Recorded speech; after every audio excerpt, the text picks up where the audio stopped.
However, it's also important to make sure that you're trying your hand at the recommendation features as well, because that's where a majority of the traffic is on YouTube.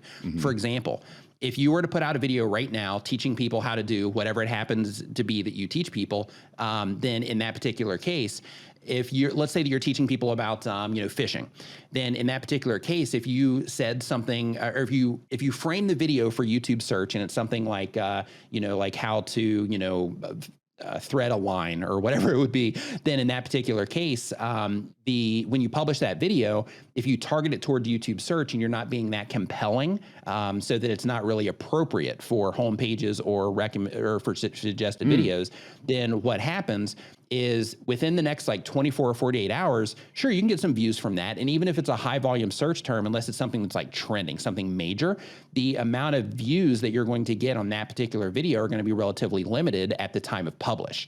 Yeah. However, in the recommendation features, your videos can blow up in a 24-hour period or a 48-hour period compared to what it is that you get in search. So when you're putting your content strategy together, I know we're going a little bit off topic here, so we'll bring it back, but when you are putting your content strategy together, it's important to make sure that you're considering those things. So for example, like I'm putting together this affiliate video and I'm doing it for the sake of driving revenue.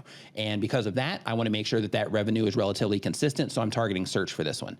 On the other hand, let's say that you have like a sponsorship, or let's say that you're targeting something as an affiliate that you need to get attention to right now because the company that you're promoting is having some type of thing to where if you get a certain amount of sales, then you get this amount of a bonus or something like that. Well, in that particular case, then you would want to target the homepage and suggested videos. So the approach that you would take with the content and how you actually wrap it all up would be a little bit different. So instead of, how to thread a fishing hook, if you were going for recommendations, it might be something along the lines of, this fishing hook threading technique is guaranteed to catch you more fish, or something along those lines, right? So the approach that you take is going to be completely different based on where it is that you're trying to get your content.